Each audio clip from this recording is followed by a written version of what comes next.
Salam sejahtera buat kita semua. Berjumpa kembali pada percakapan pasca observasi bersama saya Marlen Priscilia Tandayur, calon guru penggerak angkatan 8 dari SMP Negeri 3 Modoindi, Kabupaten Minahasa Selatan. Saya masih ditemani oleh Ibu Oklani Sumigar sebagai guru yang sudah melakukan pembelajaran di dalam kelas dan sudah diobservasi pada kegiatan supervisi akademik. Dan saya saat ini juga ditemani oleh pengajar praktik Ibu Susanti Teresia Mangkei. Selamat pagi Ibu Susanti. Selamat pagi Ibu Marlen, Ibu Oklan. Selamat pagi Ibu Oklani. Bagaimana kabar hari ini? Sehat. Baik. Di percakapan pas observasi ini saya akan memberikan pertanyaan-pertanyaan kepada Ibu Oklani terkait dengan jalannya observasi kelas yang sudah Ibu lakukan, dengan tujuan tentunya untuk mengevaluasi sejauh mana proses pembelajaran yang Ibu sudah lakukan di dalam kelas. Ya, baik. Namun sebelumnya, bagaimana perasaan Ibu terkait dengan jalannya kegiatan observasi kelas yang sudah berlangsung? Memang kami sudah beberapa kali diobservasi atau disupervisi di dalam kelas. Namun tentunya ada rasa tegang, tetapi puji Tuhan bisa berjalan.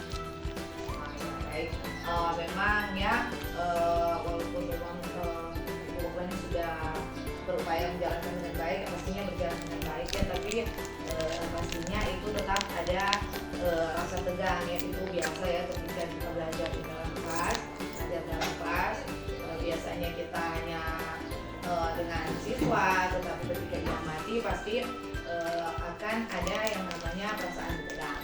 Nah, yang saya ingin tanyakan, bisakah diceritakan kembali area pengembangan apa yang Ibu lakukan di dalam kelas, atau langkah dan tahapan apa yang sudah Ibu lakukan di dalam kelas?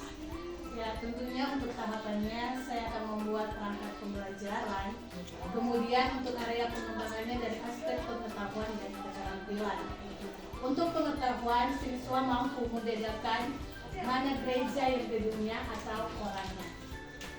Untuk keterampilan, siswa mampu mengerjakan tugas baik secara individu maupun secara kelompok. Kemudian hasil tersebut dapat dipresentasikan mereka di depan kelas. Ya, baik. Jadi sesuai dengan penyampaian Ibu, area pengembangan tentunya ada pada pengetahuan dan keterampilan.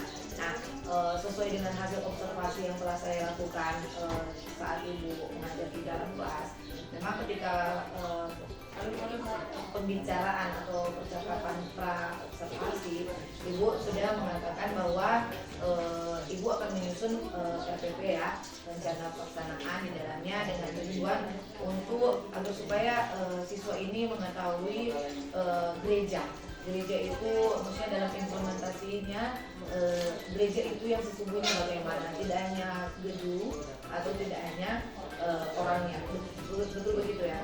Jadi memang pada saat observasi saya sudah melihat Ibu berusaha menyampaikan tujuan yang hendak Ibu capai ketika di dalam kelas, itu berdasarkan dengan aspek. Kemudian di aspek pengetahuan, saya memang melihat Ibu lebih fokus kepada penjelasan, kemudian mengarahkan siswa agar mereka lebih terampil ketika mencari tahu sebenarnya gedung itu apa, kemudian bentuk mereka dalam pengimplementasian itu sebagai mereka itu sebenarnya gereja ya, seperti itu. Kemudian catatan yang kedua, pengembangan di area keterampilan.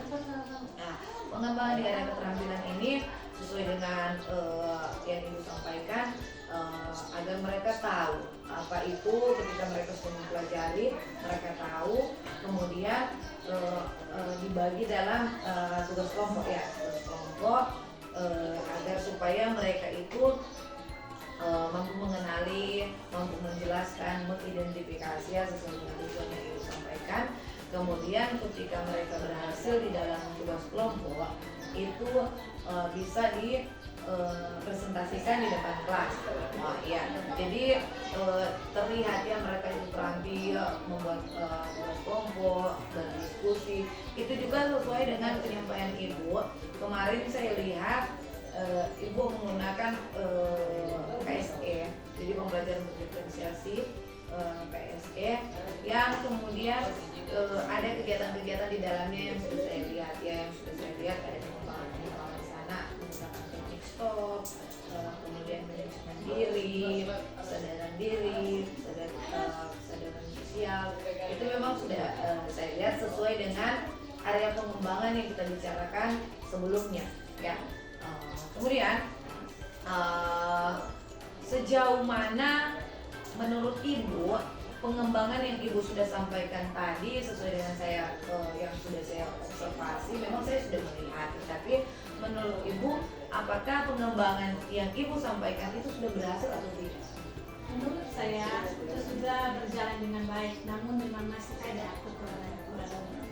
Ya, memang ya saya lihat sebenarnya kalau dari konteks keterlaksanaan sebenarnya untuk cara-caranya memang sudah berjalan dengan baik ya, tapi menurut cara saya memang masih ada yang kurang.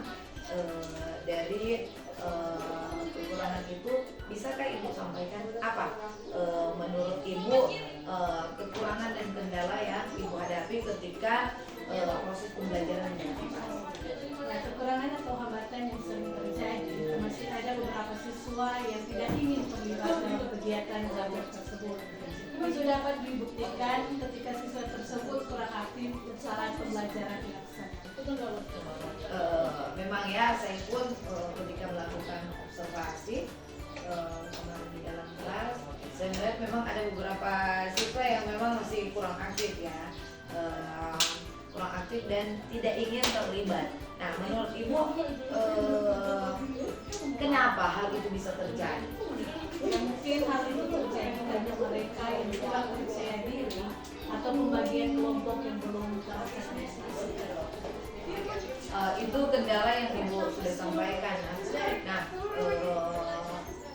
setelah saya mendengar kendala yang Ibu hadapi di dalam kelas, bahkan itu juga saya lihat ya, saya catat ada kendala di sana. Nah, yang saya ingin tanyakan, apa rencana ke depan untuk mengatasi kendala-kendala yang Ibu sudah hadapi di dalam kelas? Saya akan melihat kembali pembagian kelompok mereka. Apakah sudah sesuai dengan minat belajar ataupun gaya belajar mereka ketika mereka merasa nyaman dan percaya diri. Ya, berarti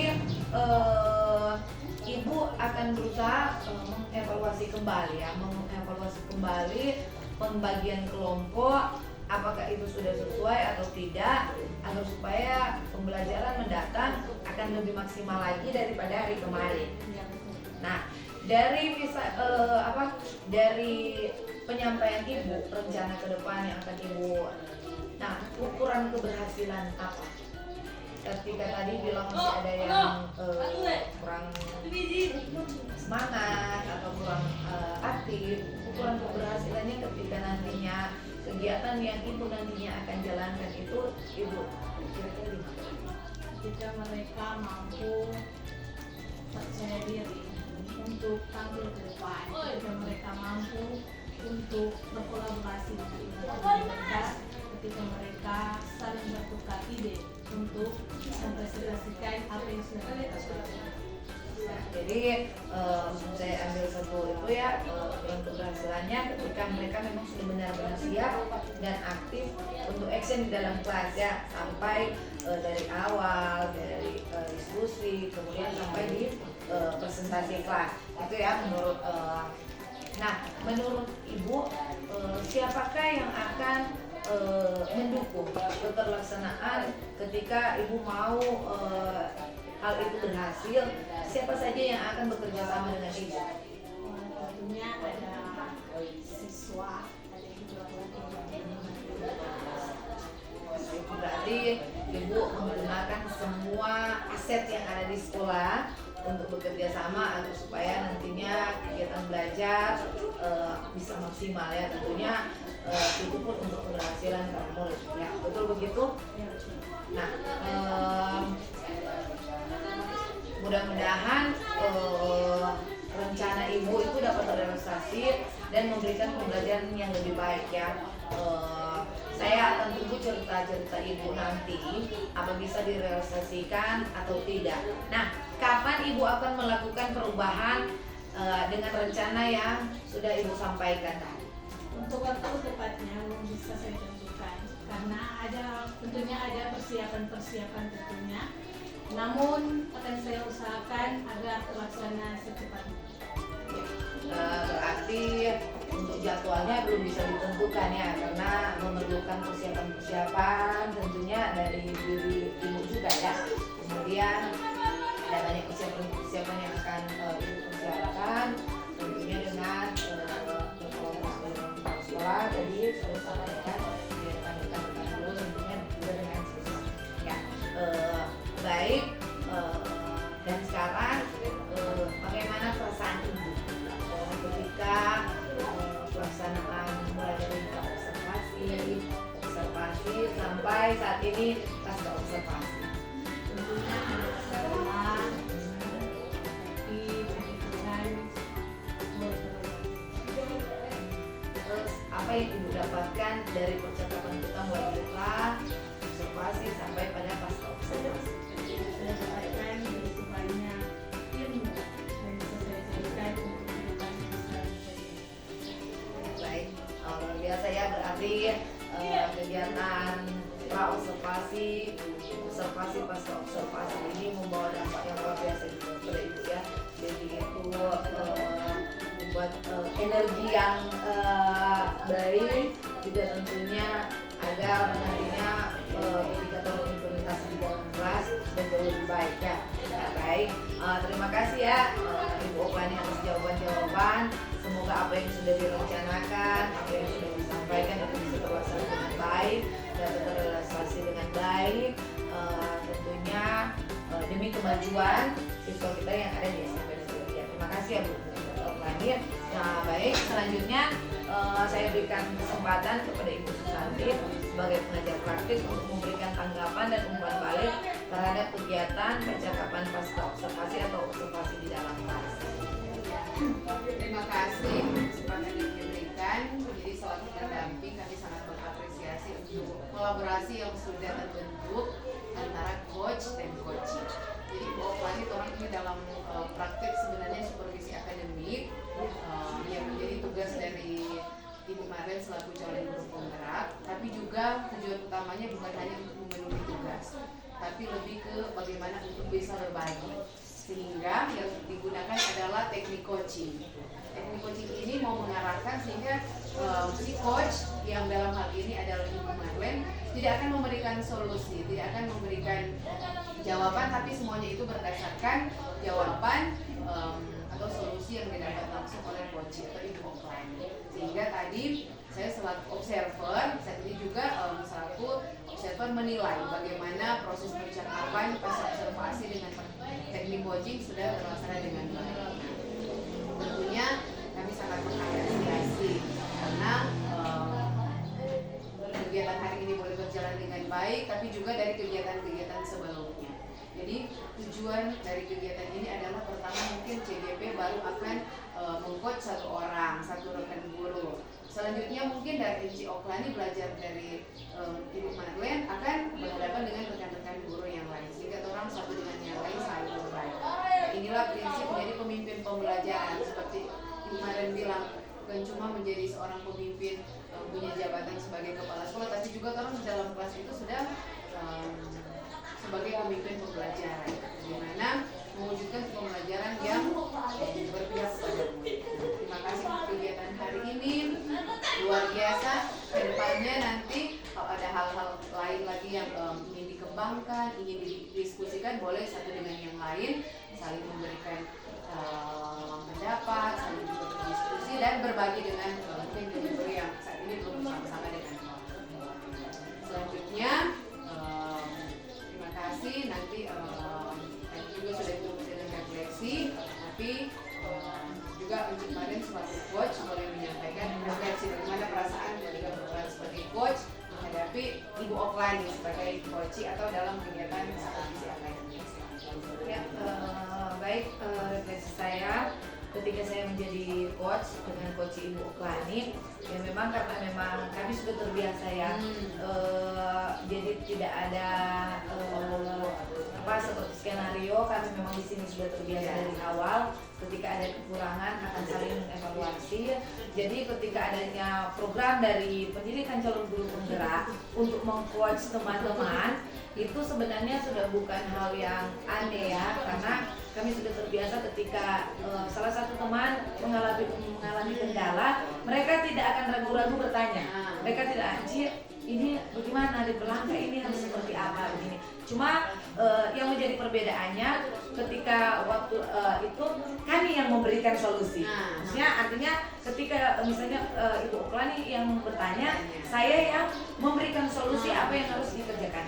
Nah, ketika dalam pembelajaran tekniknya dalam coaching supervisi akademik ini, ternyata sebisa mungkin saya sebagai coach tidak memberikan jalan keluar, tetapi dari si coach ini seperti Ibu Oklani tadi, saya membuat pertanyaan-pertanyaan yang berbobot sehingga Ibu Oklani dengan sendirinya mampu memberikan solusi dari kendala-kendala yang dihadapi, dan itu refleksi saya itu sangat luar biasa karena dari hal awal yang sebenarnya kami tidak tahu ketika masuk dalam pendidikan program guru penggerak itu, hal yang tidak tahu ternyata teknik dasar sebagai seorang coaching ini sudah bisa saya pelajari dan bisa muncul pada program ini seperti ini.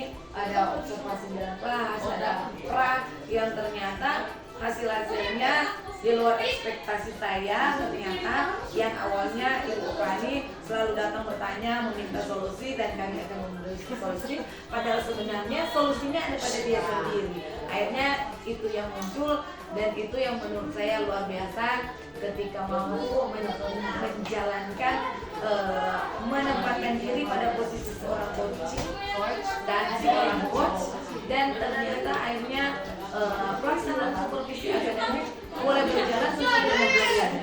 Jadi pelaksanaan yang luar biasa dan tentunya bangga, bukan karena saya seorang calon guru penggerak, tetapi ketika proses supervisi akademik mulai berjalan sebagaimana tata cara dan alurnya. Jadi itu yang menjadi refleksi saya luar biasa. Oke, luar biasa sama. Sampai ketemu di kegiatan selanjutnya Ibu Oklani.